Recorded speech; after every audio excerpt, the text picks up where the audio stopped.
all started 18 years back when I was getting married. I gave birth to a baby boy. Then I noticed his eyes were yellow. So I carried him back to hospital and I asked the doctor, how come my son's eyes have turned yellow? I find this abnormal. So he told me to come to Mulago and do the test. I did not. I didn't want to face the truth. Unfortunately, at the age of 16 last year, my son passed on.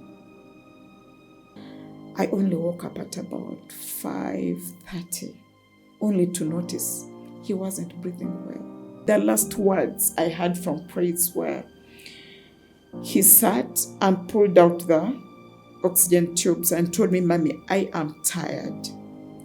Allow me to go. Mommy, leave me to go. So I held him and hugged him. I told him, Praise, where do you want to go?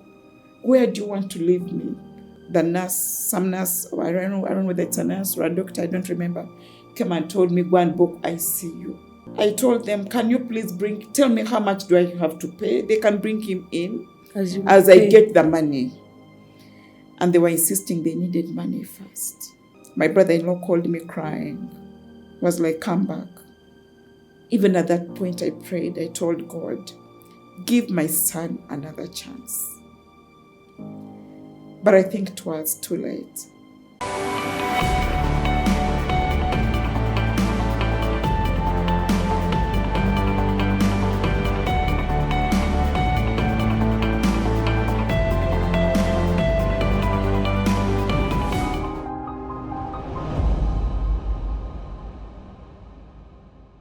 Hi everybody, welcome to today's episode where we are talking about raising children with sickle cell. Now this is a follow-up episode of the previous episode we held where we had a child who was talking about his experience growing up, his experience living with this sickle cell anemia. But today we are having the parent's perspective. Many of you asked for the parent's perspective. Many of you want to know what it feels like to raise a child with sickle cell. And today, this is the episode that we are bringing you. My name is Renate, and I am seated here with Betty Hiria, who is willing to take us through her experience raising sicklers. So please join me as we welcome Betty Hiria. Hi, Betty. Hi, Renate. How are you? I'm okay. How are you? Good to have you. Nice to be here. Yes. So, Betty, who is Betty? Briefly, tell us who is Betty. Betty Hiria is my name. I come from Butaleja. I am married. I've been married, maybe to be specific, for 18 years. Yeah. I have been blessed with 4 children. Yeah. 2 girls and 2 boys. Yeah. I think that is it. Okay, nice to have you. Nice to have I'm very, very happy to host you today because previously, many of you who could have listened to the episode we did about sickle cell and living with it, we had so many questions coming through about a parent's perspective. How is it raising such a child? And to be even more numerical, research shows that 13% of children that are born in Uganda have sickle cell trait. That means that at least 15,000 babies per year are born with sickle cell disease in Uganda. This leaves us with a question of how is it like raising such children? And that is what we want to talk about today. Yeah. So I know this is a very sensitive issue. It is not commonly discussed. So I want to know really, Betty, why are you very passionate about sharing your motherhood experience? Well, thanks, Renate. Having mothered 2 children, 2 of my children being sicklers, my firstborn and my lastborn, having gone through what I have gone through, the challenges, the what, I think I felt important to talk about my story. Maybe it can be a lesson to someone else out there. It can be, I don't know, maybe they can learn something. Yeah. Little has been done about sensitizing our community about sickle cells. Yeah. Very few people know much apart from just hearing about it, so and so Yeah. is a sickle and so on. Yeah. They even don't know how it comes about. Yeah. I think I felt the need to keep talking about it Yeah. to everyone I come across. Yeah, maybe they can. You can learn. And together also we can change the situation at hand. Yeah, and I mean, awareness is never does any harm. Yes. Knowing what happens with this disease, how it comes about, what it is raising children with this. I think anybody would want such information at their hand and disposal because you never know. You could encounter something like this at a later stage of your life, and you'll be well placed to know how to deal with it. So, Betty, I want us to go straight to the conversation. Yeah, how did everything start? Well, it all started 18 years back. Yeah. When I was getting married. Yeah. Unlike today, that people talk about it easily, those days it was something, I should say, I went through the courtship and eventually getting married without hearing anybody talk about sickle cells. The only thing that was common those days was, have you done HIV testing? Have you done this? But sickle cells was not mentioned anywhere. So for us, we did the HIV testing and we thought we had passed. We went ahead and got married. I didn't know much about sickle cells apart from maybe learning about it in school. I hadn't come across it, like, apart from seeing kids in school and they tell you that they are sicklers. We didn't have any sickler in the family, not even among my cousins.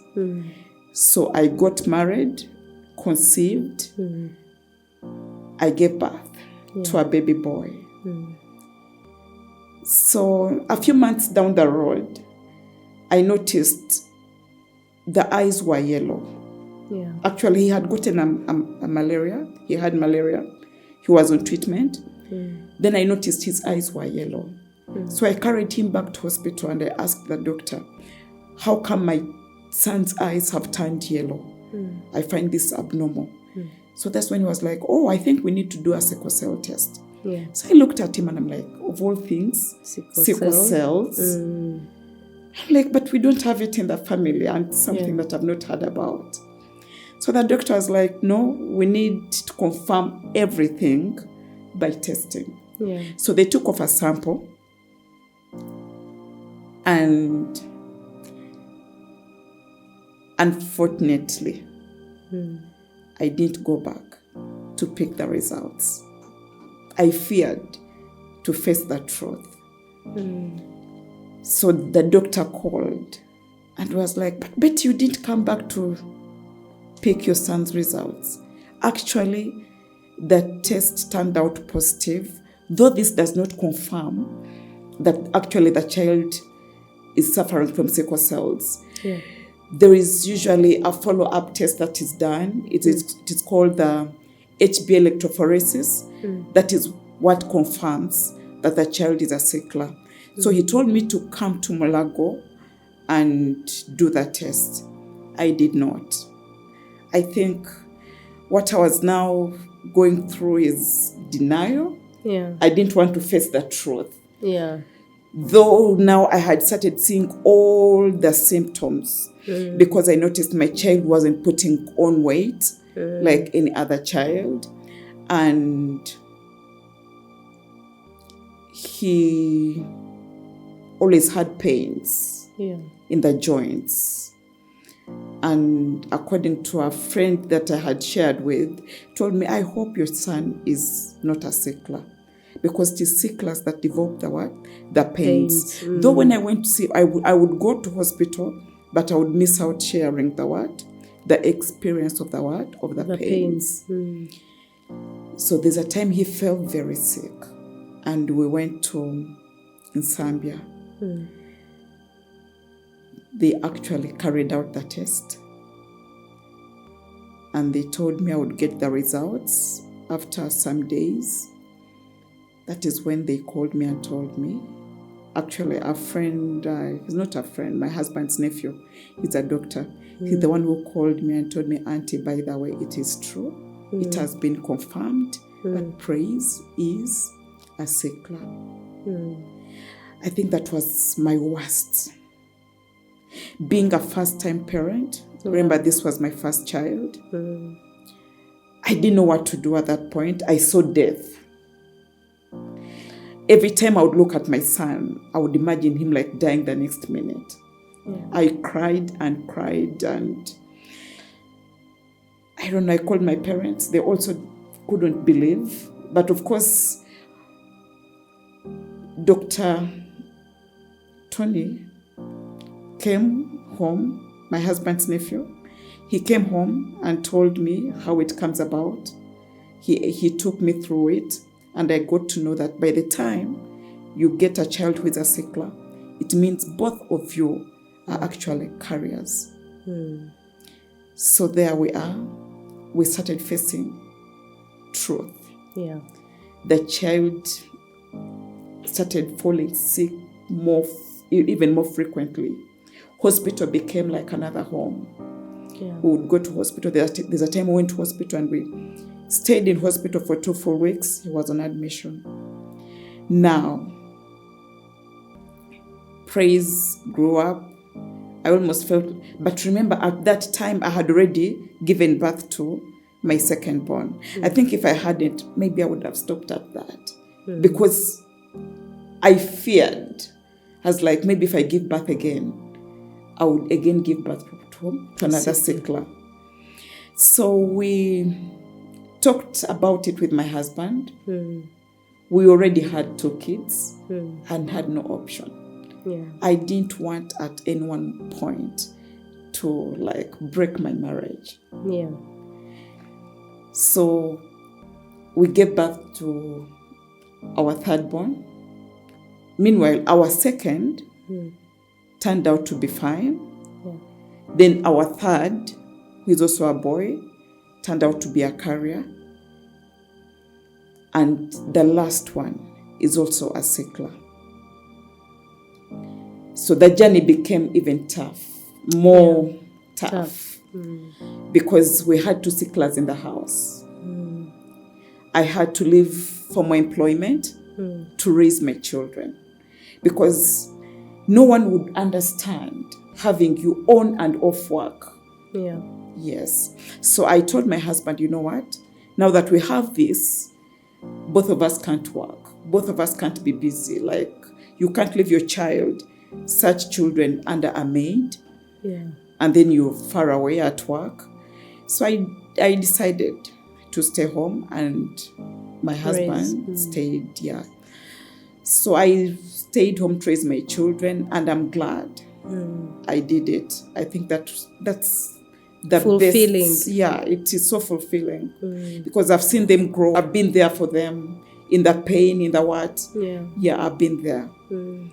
Unfortunately, at the age of 16 last year, my son passed on.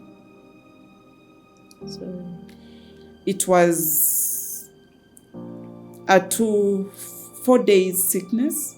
I picked him from school. He was now in Form 2. So I picked him from Ndeje.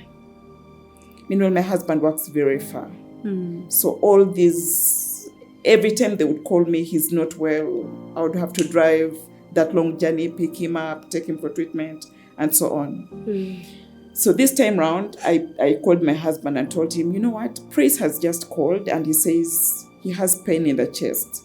So I was like, go pick him. I picked him, brought him home.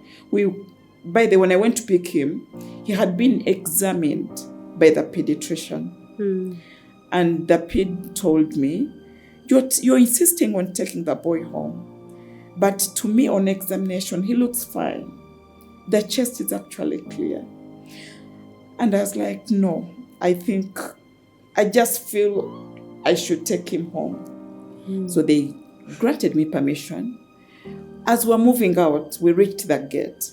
And he was like, oh, mommy, let me run to class and pick my books that I'll read. while home. So he ran to class, picked 2 books. We came home. We actually first went to the clinic. He was again examined, and the doctor was like, the chest is clear. There's nothing to worry. Let him just continue with this medication. So we went home. That was Thursday.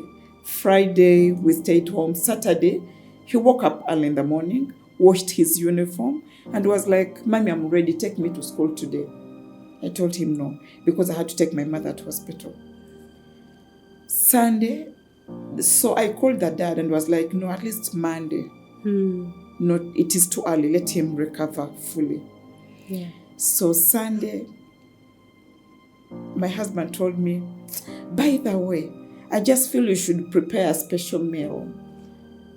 Let Praise eat well before he goes back to school. And my mom was also around. So I cooked, I did what? We had lunch together. And he was happy. But he kept telling me, but Mommy, you're bad. You have refused to take me back to school. I told him Monday. So Sunday night, my mother was around. She had gone to sleep. Everyone had left the main house. They had gone to the guest wing. And here I was in the house with Praise and Divine.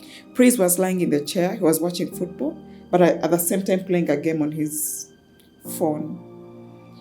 So he was like, I have a pain here in the chest. I'm like, a pain? Do you relate it to the sickle cell pain, or it's just maybe out Random. Of the posture? Maybe you need to sit upright. And was like, no, Mommy, I think it is the sickle cell pain because it is too painful. I gave him painkillers. I took him to bed. Then later when I checked, he was actually crying. I gave him morphine. I called my sister, Agatha, she was outside. I called her and she was like, I think Praise is experiencing the sickle cell pain, the crisis. It was now raining, power had gone off. I had to drive out for him to be injected with a painkiller because all these oral medications weren't working at that point. So I drove out at about 3 and he was given a painkiller. We came back home. Trust me, I think that only worked for 30 minutes and the pain resumed. So the next day, I took him to the clinic, Monday. And we stayed there the whole day. We actually came back home at midnight. And he was okay, he was talking, the pain had gone. They had managed the pain. Now, I requested to sleep with him in my bed. But when they grow at that age, they know they are big. They're like, but Mommy, why don't you leave me to sleep in? I'm like, no, because you need to be monitored and I can't do that when you're far. So I brought him to my bed. We slept. I think now because of the fatigue, when I slept express. I only woke up at about 5:30, only to notice he wasn't breathing well. So I called him and I'm like, Praise, you're not breathing well. Wake up. So he looked at himself, he's like, but Mommy, I'm fine. Instead of thanking God that we've been able to go through the night, at least this night has been calm. You're there calling me, disturbing me from my sweet sleep. So he hugged me. When we hugged, that's when I touched his heart and I noticed the heartbeat was quite abnormal. I immediately started organizing. I told him we are going to hospital. I don't know whether it was psychological. It is at that point that he also started noticing he was having difficulty in breathing. So I called my brother-in-law. I felt weak. I called him and I'm like, come. Today I feel weak. I can't drive. Come drive with me. We take Praise to hospital. He's not well. So we branched by a clinic in Boyogir. I wanted them to put the oximeter and see the oxygen saturation. And indeed when it was put, the oxygen circulation was very poor. It was at 59. I sensed danger because I had been there when there's a time Divine was very sick. So when I saw the oxygen circulation, I moved out and cried. There was a lady there was like, Nena, the child is okay. Because he was talking. So when he saw tears, he was like, Mommy, don't cry. Be strong for me. We drove to Nsambia. Renette, when we reached in Zambia, we were in the emergency ward. It's a long story. So many things happened there. Personally, of course, as a mother, I felt he wasn't given the necessary attention. Mm. So we delayed in the emergency. I thought they would take him because he was deteriorating. I thought they would take him to ICU straight. I don't know why they opted to first do a chest x-ray. And at that point, it was student nurses that came. And the oxygen tubes kept falling off from his nose. I think my son now started dying there. Because when they did the x-ray, I noticed he was now too weak, he couldn't even talk.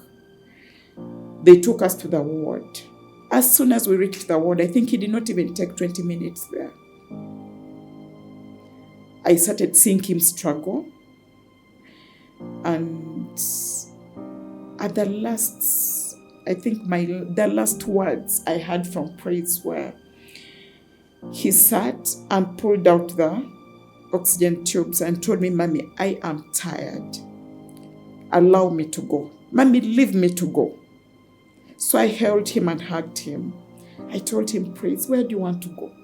Where do you want to leave me? Please don't go. So I hugged him.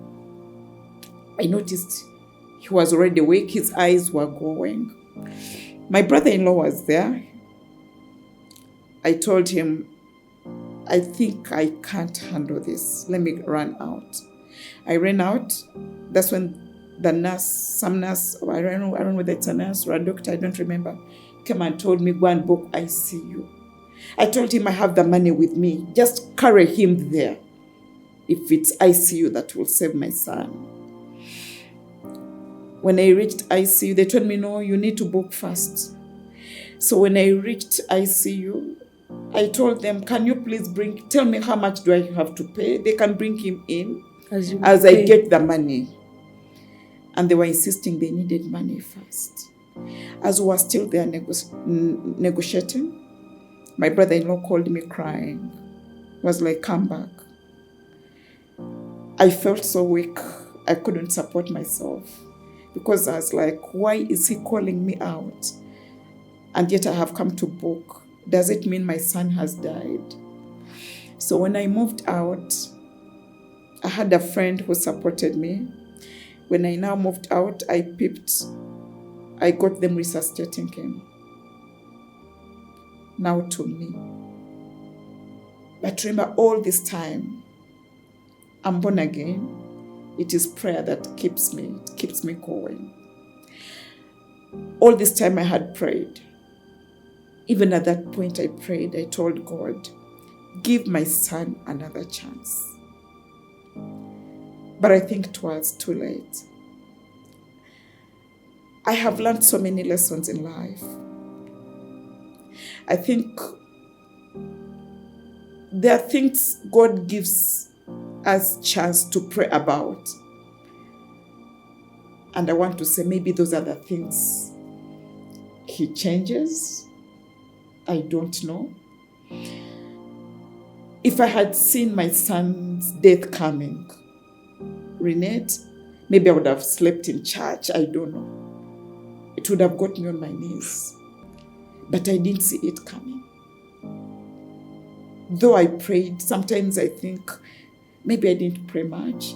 Because at that point I started praying. I said, God, give my son another chance. Give Praise another chance. But I think it was too late. I became so weak. Some ladies came and held me and they kept telling me, no, agenda kwa bulungi. He's okay, he's up and out. But I knew they were I felt it in my spirit. And when I felt it, I started thanking God. I'm like, let your will be done, because your will is perfect. If that is what you have decided, then who am I to change? But it is painful, because we had gone through the most painful years. Raising a sickler from day 1 to 5 years is not easy. But now from 5 years, my son had stabilized. He was strong. He was, you would come home and you would not notice that Praise was a sickler. That gave me hope. Actually, I always looked at him and I would say, sometimes he would find me smiling and would ask, Mommy, every time you look at me, you smile. Why? And I'm like, just thankful. Sometimes I look at you and I look at the far. I remember the far the Lord has brought us. I just smile because I have seen God work in your life. So when Praise died, the challenge to me at that point, my husband wasn't there. He was just on his way, because he had talked to Praise that morning when we were going to Zambia. And Praise was like, Daddy, I hear you. You seem worried. I'll be fine. But my husband says, when he heard the boy talk, he was like, I have never heard him struggle to talk like this. This must be bigger than I thought. So he immediately started organizing to come. Unfortunately, the boy passed before he could arrive. My challenge now was, of course, I was crying for Praise, but at the same time for my daughter, Divine, who is now 9 years. I was like, what do I tell her? Meanwhile, by the time I was taking Praise to hospital, Divine wasn't fine. She was also on medication at home. So I'm like, won't this just kill her? Divine is very intelligent. There are things you don't need to explain to her. She will just see things and add up and make her own conclusions. I think as a mother, that was the most trying moment. Breaking the news to my daughter that your brother is gone, and knowing very well that she has the same disease that the brother had. So we reached to April. The moment I reached home, I asked, where is Divine? And I held her. Renette, life is so challenging. But I always tell people, even when I cry, I have never forgotten to thank God. I know God did not answer that particular prayer. That does not mean that it's bad. Because I had seen God work through. This boy growing to 16 years was just a testimony enough. Though, I think what hurts me is I felt this, like my testimony was cut short. That is every mother's dream, every parent. When you give birth to your child, you want to see them grow. And Praise was at that stage where you sit and discuss. He will advise you. He will say this. By the way, every child is a blessing in their own way. Praise was so caring that he's one child that would come to check on you late in the night. I remember one time he told me, stop locking your door because you are here alone. Because I always want to come and check on you and see if you're sleeping well. So one time I was sleeping, and I think this is one thing that I don't think I'll forget. He would come even at 2 a.m., open and like, Mommy, are you okay? I just came to check. I felt your windows are not closed. I just came to check on your windows and also check on you as well. Yeah. But he is gone. The Lord is God. He answered all the other prayers that I always prayed, because there are days when praise felt sick and I would see him die. Naina atafa and nitubeirao. Now, divine. After burial, it was hard convincing divine that she would live. And I think, Were you opening up to her about the disease, and she knew everything concerning you? of course, she knew everything. These kids are very intelligent, like I said.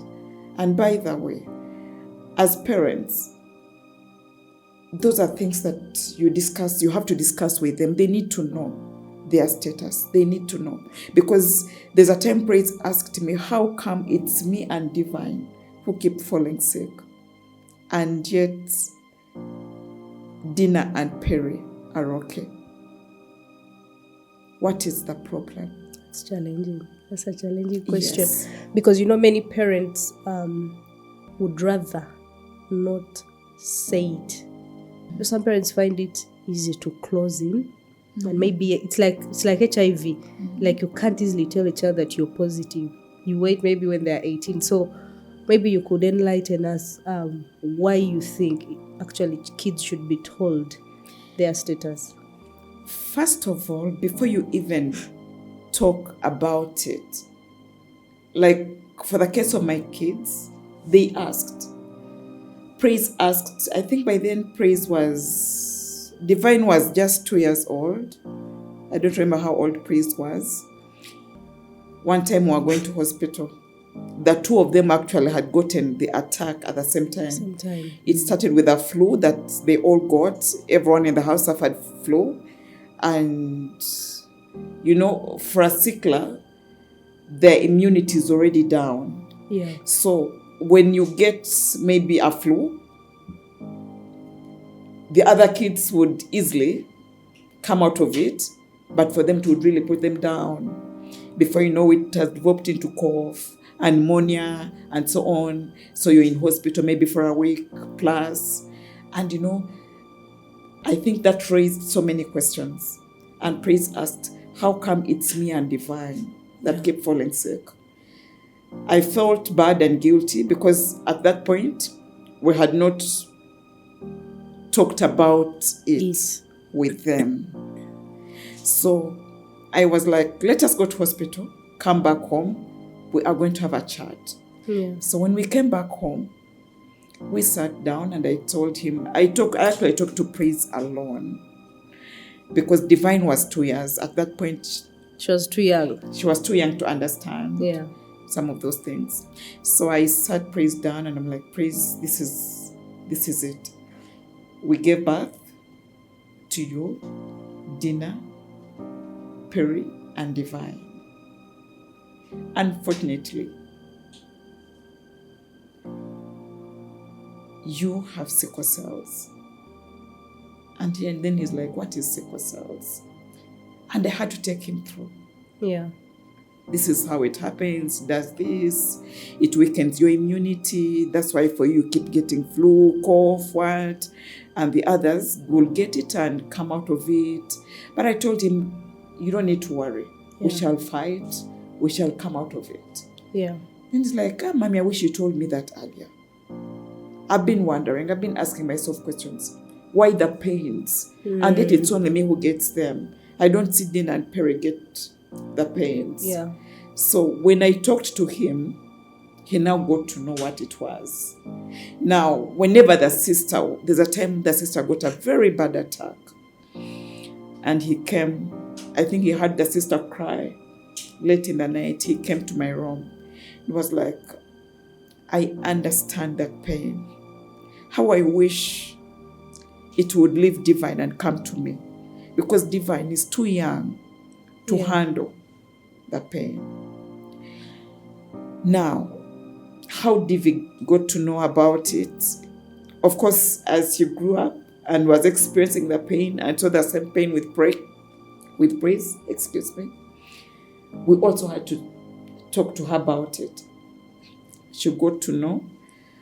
Of course, you have to tell them, for you when it is cold, you have to keep warm, put on your sweater, put on your stockings, do this, don't do a lot of exercise, don't move out when it is very cold. Yeah.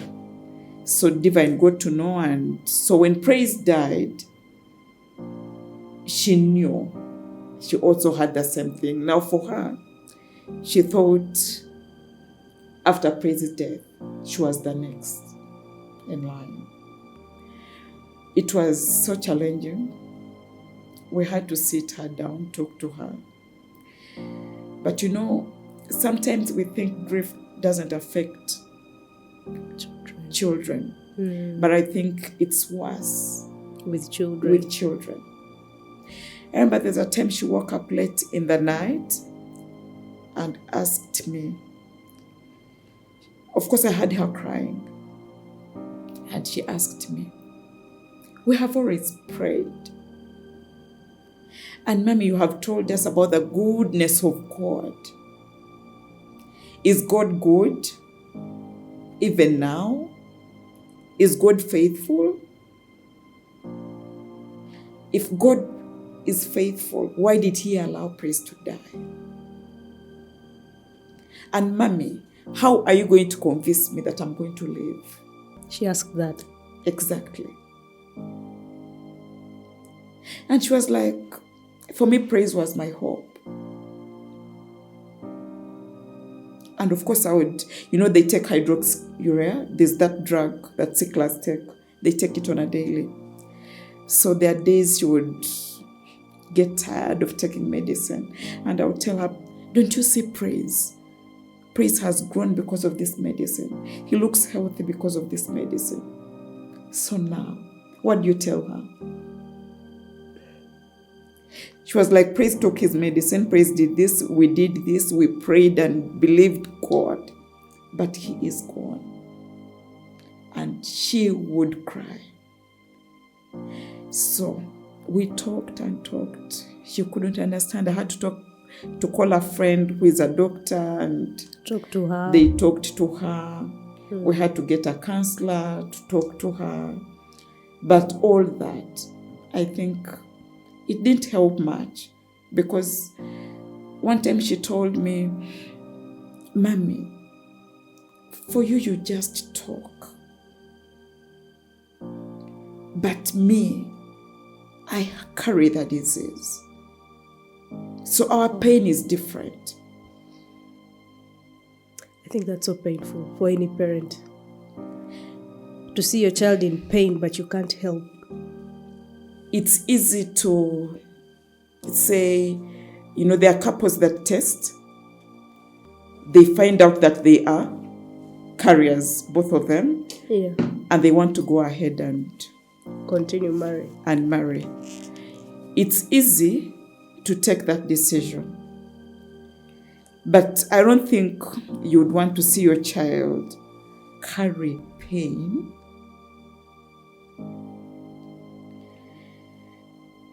and you cannot help. Of course, Praise asked me, how does sickle cells come about? And how come it's not in every family? And you had to explain. And that is where you begin feeling guilty.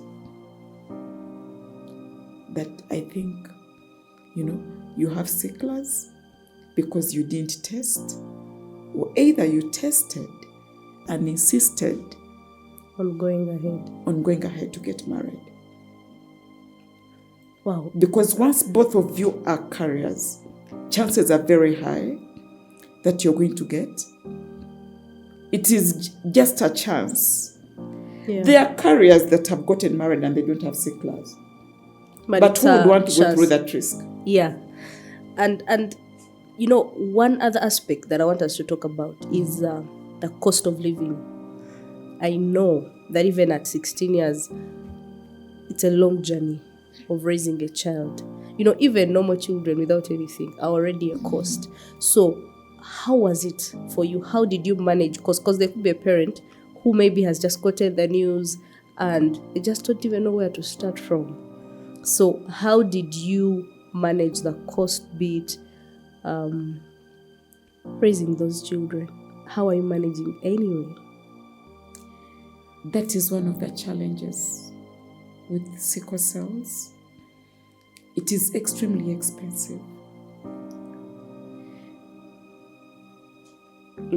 Just like we have mentioned before, like they keep falling sick. Their immunity is already low. So they easily pick up infections at school, where those small infections, the flu, it will not be treated as a simple flu. It will come in as a simple flu, and if not managed well, it keeps progressing. Like Divine, the times we have been admitted, I think 90% of our admissions have started from flu. She gets her flu, it progresses into cough, the cough progresses into a bad pneumonia, and you are in hospital for like so many days. And the longer you stay in hospital, the bigger the bill. Of course. You actually have, like, you almost want to create a separate account for this child for any emergencies, or else they will fall sick and you'll have no money.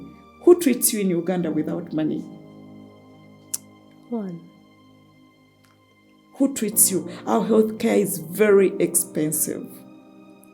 So it was an expensive journey with Praise, and the same with Divine. But I think we've had to adjust our lifestyle, forego certain things, save money, put it aside. For any emergencies. And that's why my heart really goes out to a parent out there deep in the village with no income, and they have a child with a sickler. They have no access to health facilities. And some of them, by the way, they have these children and no one has even told them it is sickle cells. They still blame it on witchcraft. Yeah. Because you see, there's lack of information. Yes. And when people are not informed, I mean, any information can be... A child falls sick and they will tell you, omwana wange alwala nnyo bichi bamuloga, you know, tageja. But you'll just look at the child and see, I think this child has sickle cells. The jaundice in the eyes. Of course, because they keep falling sick, their appetite is low. They're not putting on weight. They are so delicate, especially if not taken care of well. Wow. These are children, by the way. They are so expensive that even at home, leave alone the medical care, even at home, you have to ensure they are on a balanced diet. They eat specific foods. They have to eat well. They have to drink enough to keep hydrated. Because once they get dehydrated, they get into a crisis. Well, now Betty, sorry to cut you short, but I want us to now talk about another segment. And I know sickle cell, just like any other disease that affects children, sometimes there are episodes of stigma to parents. I once saw a parent who they refused their child to go in a swimming pool because they had cerebral palsy and they were scaring away children, you get. And then the swimming pool attendant told the mother that, please take away this child. They are taking away our business, something like that. And the woman was so devastated that, you mean even if I can afford to give my child the best of life, I might not, because public looks at this child a certain way. So have you heard episodes of stigma? Briefly, maybe just like two remarkable ones.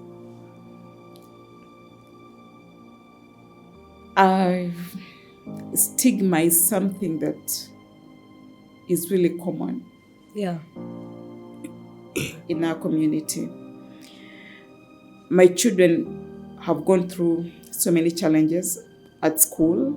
Yeah. I remember one time, Praise was, I think, in P3, and a child told him, "Your eyes are yellow. You look like a wolf." So from that time, they started calling him a wolf. At school. He came back home crying. And he's like, "Mommy, they have said my eyes are yellow. I look like a wolf." I told him, "No, sweetheart. You are handsome. You are, every nice thing, and you have been raised well. Forgive those children. They have not been raised well." So you had to affirm the child. Yes. Because you can't do away with the Exactly. external and stigma. I told him, "Do not worry about them. Yeah. Everyone will look at you in a different way. But you are you. You keep You are affirming. special." You keep affirming. Yes. But it was hard. Yeah. It was really hard. But of course, that continued when he joined secondary school. Though I think now at that level, when they asked him why his eyes were yellow, he easily opened up to them and told them, "There's something unique with me. I am a sickler. I'm not like you." So I easily, like every time I have an infection, or maybe if I'm not drinking well, my eyes will turn yellow. But that does not make me any different from you. I can do what you do. Then the other, I think the worst situation of stigma that I experienced as a parent was, it is my cousin who told me, "Betty, did your husband share the horrible experience they went through in hospital?" I'm like, "What was that?" It was like, "Do you know what that doctor, I think was a clinician on internship, do you know what he told your husband? That guy moved straight to the bed where my husband was with my son and told my husband, 'Has anybody bothered to explain to you your son's situation?' And my husband was like, 'Yes. I know. He's 12. He's my son. I know everything.' And then he's like, 'What are you waiting for to marry another woman?' Wow. Meanwhile, my son was listening and he was using English. And English is like the first language at home. Yeah. So my husband was like, 'Another woman for what? To give birth to no more kids. Because these ones are going to die.'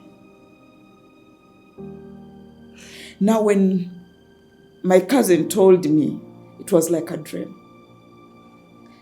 Trust me, I rushed home, picked my car, drove. My husband was like, 'Where are you rushing?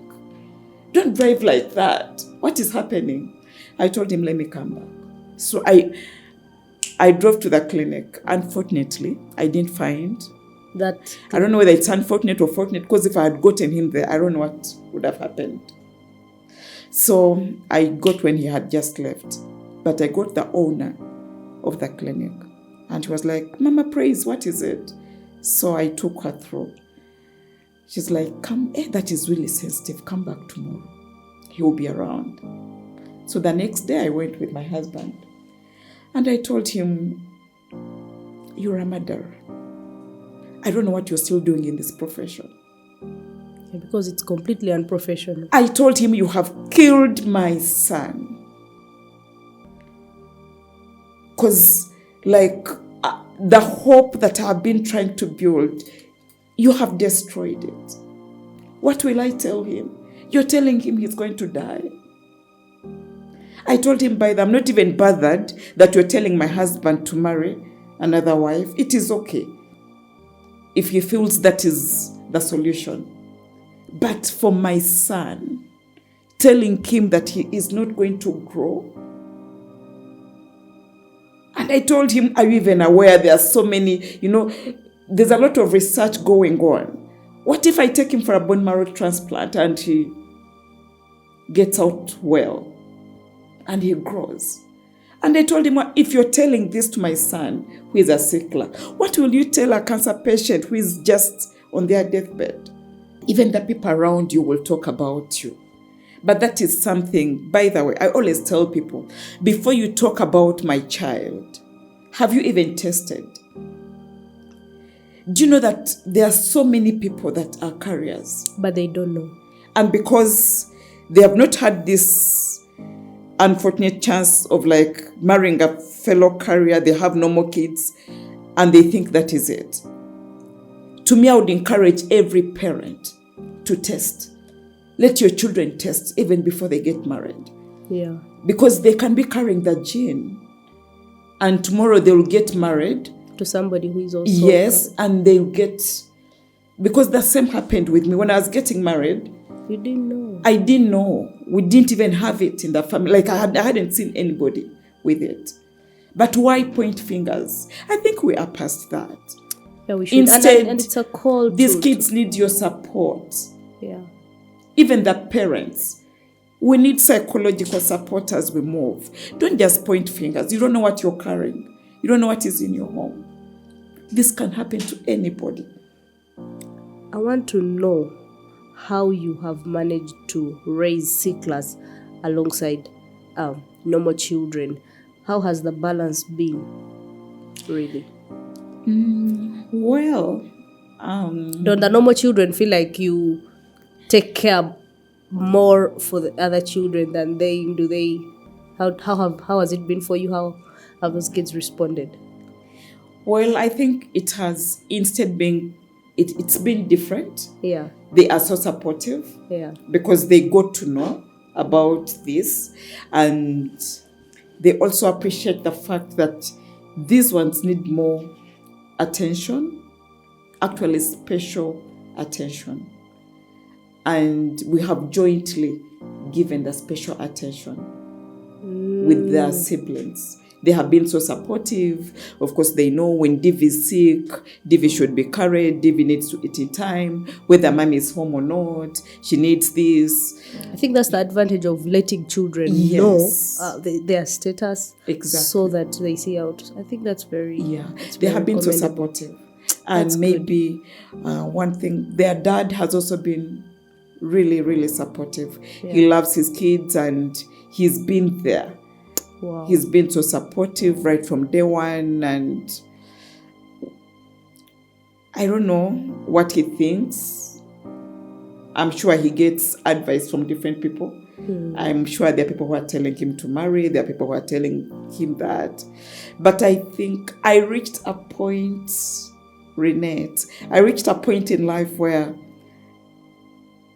I appreciate what the Lord has put before me. Yeah. I can't say it is good, but once you have it there and you have no option, then smile at it and life goes on. Go through it. Yes, go through it. So sometimes I don't even care what people talk. I don't even care what advice he's being given. But the fact that he's been so supportive and he loves his kids wholeheartedly, that brings me joy. Whenever I share my story like this, there are people who begin calling me. They think I'm a doctor. They think it's like, okay, they don't know that I'm just sharing from my experience as a mother. Okay, there are people that will call you and maybe they need counseling. That is okay, because I know how it feels when you have just gotten to know that your child is a sickle. There are those who are still in denial, like I was. They know the truth, but they don't want to face it. They're not even beginning this child on any medication. They're not taking them to any sickle cell clinic, which is again worse. Because you wouldn't want to see your child just go like that. Even if they go and the Lord has called them, one thing I believe is we are all here just for a moment. The Lord harvests us at His own will. But even if your child goes, let them go after you have tried and followed the necessary steps. Being in denial does not help anything. I would advise a parent out there who has just gotten to know that the child maybe is a sickler, or they are still suspecting, but they are not carrying out any tests. Please go ahead, do the tests. Face it. Face reality. Begin the child on medication. By the way, with the current, there's a lot of research. A sickler today cannot be compared to a sickler in the early 90s. Yeah. Today we have hydroxyurea. Like in the past, they would tell you a sickler wouldn't make it to their 5th birthday. And that was it. But today we have hydroxyurea. There is a lot. We have been sensitized. We've been talked to, like when you go to those sickle cell clinics, they tell you what you must do. And by the way, there's always a sign. When you see your child's eyes yellowing, it means maybe they have an infection. Go to hospital. Do the necessary tests. So it's not about running away from reality. That does not solve it. It's only postponing what? Problems. And worsening. And worsening Because it. if you don't Yes. take caution early, Yes. anything could because happen. these kids can get a stroke. Without medication. Even on medication. So, but at least when they're on medication, like I've said, hydroxyurea it improves. It improves on their lifestyle. Wow. They are not as delicate and, Yeah. like a child who is not on it. It helps to support the immune system and what. Wow. Wow. So I would really advise the parents out there Yeah. to face reality. Yeah. And also tell the community that when you see a mother with a sickler, don't just point fingers. They need your support. These children in school need support from the teachers, from the fellow students. But when you point a finger, sometimes they don't even feel like going to school, by the way. And I feel like also that's a call to parents who have normal children to teach them how to respond to a child Exactly. who they notice is a bit different, is responding differently. Like just adult people. That's something we don't teach children, that if you find a child who is like this, do this, do this. And I think, we can do better. We can do better and, avoid the stigma. I really want to thank you, Betty, for sharing your story, your experience. These are stories that, number one, help us understand the gravity of the issue. Secondly, learn how to respond. When you're faced with people like this, you know how to respond, you know what to do. But then also to create awareness that this is here. More than 15,000 babies are born every year with this. So we can't just shy away from it. We can't say that, let it keep untalked about. So thank you. Thank you for sharing your story. We've had a story before of somebody who was over 30 and was a sickler and sharing his story. All those things are there. There's a possibility that your child could grow, and become what you want them to be. So don't lose hope. Hold on, do the precautions, take the steps as she has mentioned. But even children that are normal, let us teach our children on how to deal with children who have disability. Thank you so much. If this is a conversation that you feel is very helpful, please go in our comment section and share your thoughts and let us know what you think about it. Share with any parent who has a child that is a sickler. Share with parents generally who could be having children that are normal. Let us do better. Let us become better people even in raising children. So till next time, bye-bye.